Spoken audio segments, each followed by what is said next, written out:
was 16, my parents decided that we had to move. For some reasons undisclosed to us kids, we packed our stuff and, within a week, we were moving upstate. I figured it was financial problems, but my parents don't like to discuss their money issues around us. The drive was about 2 hours from our old home in Portland, Maine. The house itself was located in the middle of nowhere, situated in the center of dense forest. My dad said there was a lake nearby, and that the house was historic, and overall, it would be a fun place to explore. I am the oldest sibling, and I have 3 younger brothers and 2 sisters, the youngest being 7 at the time. For them, I'd assume this would be a fun adventure, but for me, well, I just wanted to talk to friends and go out on weekends to the movies and stuff. This whole moving thing was a nightmare for me. Moving in was exhausting.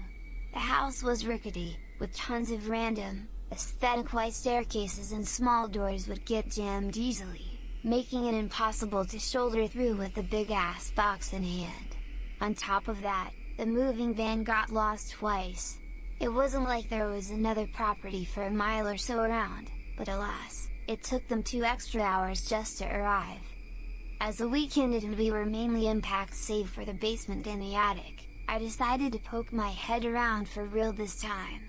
I had put things all over per my parents' instructions, but I hadn't really gotten a good look at any room in the house. The first floor had the basics: bathroom, kitchen, living room, dining room. The second floor had my parents' bedroom and my twin brothers' rooms and a bathroom. The third floor was where the rest of us were, as well as the attic. The so-called attic was actually just an unfinished crawl space-like room that stored all of our extra clothes and sports things that we couldn't shove into the basement. Speaking of, the basement was giant and freezing, with a concrete floor. Even with 6 kids' stuff, holiday things, a washer and dryer and freezer, and whatever else, there was still a lot of room to spare. Oddly enough, though, the basement was the most comforting place in the house. The house is old. That was my dad's explanation to it feeling so weird. Even he, a skeptic of the supernatural, admitted it felt odd. And by odd, he meant that it feels as if you're being watched. It is hard to put into words, but it feels as if there is an old man hunched in the corner of every room, watching with weary, angry eyes. I described to my friends as, you know that old guy in the horror movies, where he's like standing in the window, glaring at the kids across the street, making sure they don't step on his lawn and shit like that. Yeah, feels like that. Like being watched, stared at, or fucking stalked, sometimes, at night. It is the most prominent on the 3rd floor, and as one descends lower into the house, it lessens. But even in the basement, it is still there. Whatever the feeling is, it is still there, inescapable. My mom encouraged us to try and ignore it, as it may just be us settling into this brand new, but very old home. Our old house in Portland wasn't fresh out of the oven per se, but it was at least built close to this century. According to our dad, this house was built in the early 1800s, maybe even older, but without proper records. It was bound to be haunted. Nearly a month went by and summer was coming to an end. School was starting again and all us kids were nervous out of our minds because we had always lived within walking distance to our school, and we're going to a completely new place with completely new people. Our mom said she would walk us to the bus stop on the first day, and show us where it was, but after that, we all walked together but without her, as she had work to go to.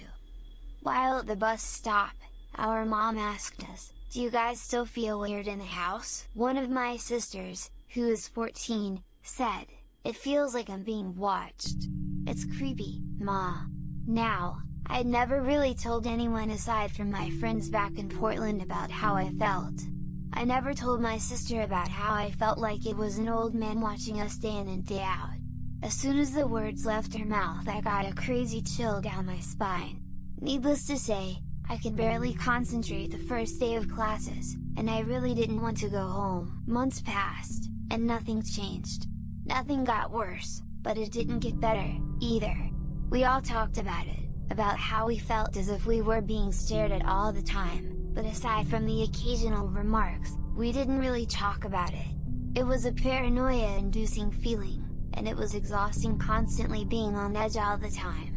By the time Christmas rolled around, I was tired, anxious, and wanted to move again. Of course, that wasn't going to happen. Luckily, Christmas passed without a hitch, extended family came to visit, and with so much cheer going around, it was hard to focus on the negativity of being stalked by nothing. But then the grandparents and the cousins left and everything felt empty again. It was the middle of February when I got sick with a really bad flu. I had a strong-ass immune system and never got sick, so taking a week from school was no issue because I had never missed a day yet. It was Thursday, almost 10 in the morning, and I was sleeping.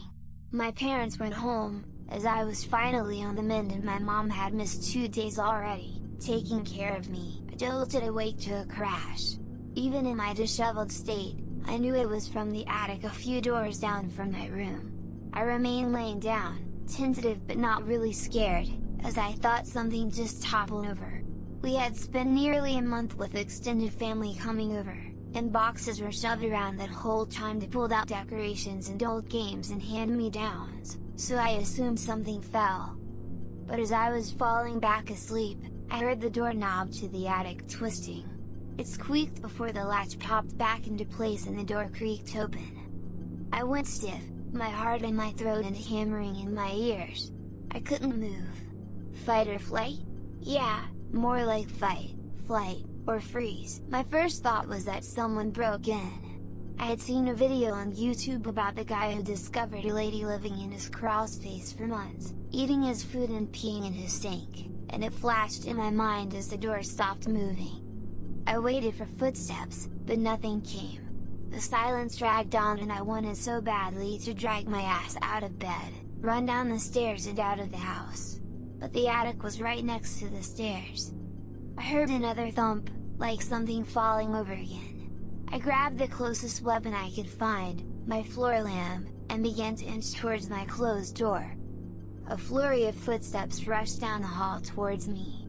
They were fast, insanely fast, faster than any fucking human I'd ever heard, and I whipped my door open, ready to stab at the intruder just as the steps stopped at my door. And nothing. There was nothing. Nobody. Not a single fucking person. I was met with the empty hallway and the attic door swung wide open at the other end of the hall. Those footsteps weren't human. As I slammed the attic door closed, blocked it off with the side table in the hallway, and ran downstairs to sleep on the sofa, I realized just how inhuman those footsteps were. They were heavy, like an adult's. But there were so many, as if a 200-pound baby was running at my door. If it had been an intruder, it would take maybe 5 or 6 strides to go from the attic to my door, but this had dozens of footfalls. I passed out on the sofa within a few minutes of my head touching the pillow. I told my parents for almost a week, and my mom encouraged me to sleep downstairs, on the sofa, if I was scared. She didn't want me to not be sleeping, and she didn't want me to be afraid. She even asked if she wanted me to step up an air mattress in their room so that I could stay with them. But I was the oldest, and a boy, and I shouldn't be such a pussy when my youngest sister's room was right next to the attic and she was fine. That's when I had the genius idea of asking her how she was doing. We were at the dinner table, and I was helping her with homework, when I asked, "So, do you like the house?" She shrugged. I pushed on, "Well, how are you sleeping? Nothing is keeping you awake, right?" My sister shook her head and, for a minute, I thought I was just imagining everything. Then, maybe my fever spiked without me knowing, and I was hallucinating? But then she perked up and said, "Kansas keeps me awake." Kansas? Like the state? I laughed. She pouted. "No, like the person." Then I got cold. Really cold. The feeling of being watched got worse, suddenly, and I think we both felt it, because she suddenly got all wiggly and was spinning around to look behind us at the staircase leading up. I, too, couldn't break my gaze from there. It felt like that old man was staring at us through the bars of the staircase, crouched low and eyes bulging. Of course, there was nobody there. I turned back to my sister and, as calmly as possible, asked, "What is Kansas like?" She shrugged again. I wanted her to keep talking, but my mom and twin brothers walked through the door, carrying groceries, interrupting my thoughts and dispersing the overwhelming feeling of being watched. And before I knew it, we had lived in the house nearly a whole year. The last week of classes ended, and summer break finally began. I was in my room, not doing anything in particular. My brother was in his room, the one next to mine, blasting music and cleaning, the sounds vibrating the thin walls. That's when I heard a loud thump. My brother's music stopped seconds after. At first, I thought he dropped something, and he called for me. I reluctantly got out of bed, and when I got to the hall, he was poking his head out the door. I followed his gaze down the hallway, where the attic door was open wide. We both looked at each other and hesitantly inched towards it. I moved to slam it closed, but he decided to shine his flashlight inside. The genius! As the light slipped over the boxes, the shadows climbed up the unfinished walls before dropping back down. My skin crawled as I watched, hovering next to him. That's when we both saw it. Something moved. It, whatever it was black and solid like a shadow, and it ducked behind a box as the light crept towards it. We both screamed.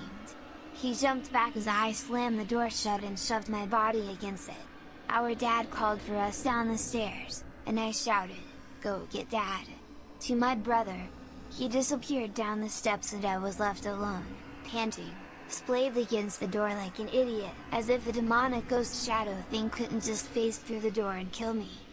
My dad checked through the entire room, moving boxes, opening the ones big enough for someone to hypothetically empty and crouch inside.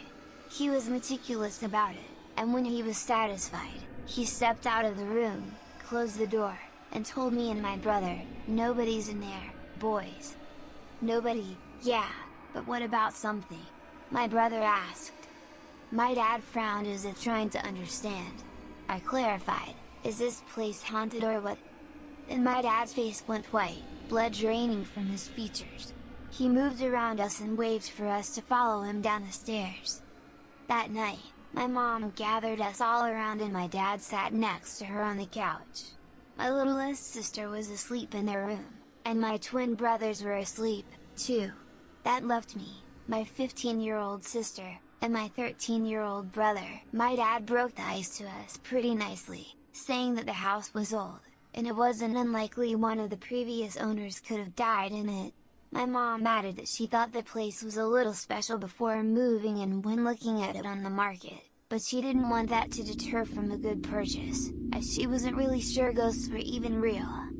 But then my dad told us about how, when on the third floor working on repairing the bathroom one day over winter break, it sounded like a TV was on in the attic. I heard voices, but when I opened the door, the voices stopped. And then my mom chimed in, saying that when she was taking care of me when I had the flu really bad the first day I was sick, I was walking past the attic and I heard a strange sound. So I was curious, and I went to go investigate when I saw the door handle jiggle. And I thought I was my imagination because, as you know, I was working long hours in the lab, so I was really tired. But then I opened the door and there was nothing. Talking it through with my parents was the hardest part. I always thought that my parents were immortal, and that they could defeat the ghosts, make the idea completely disappear if they wanted to.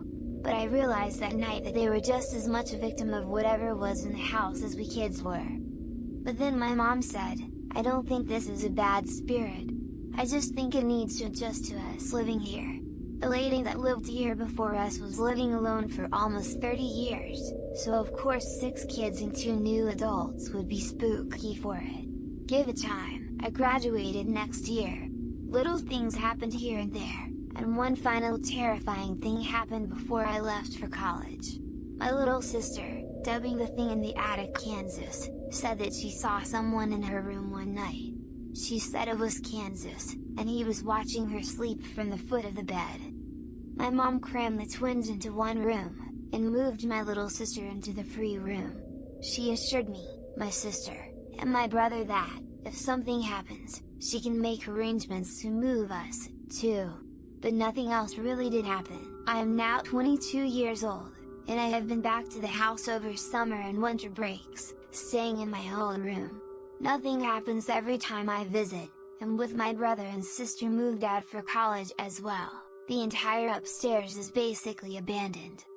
Though, I do have to say, it's unsettling to come home and, as soon as I step over the threshold, I feel those eyes on me again.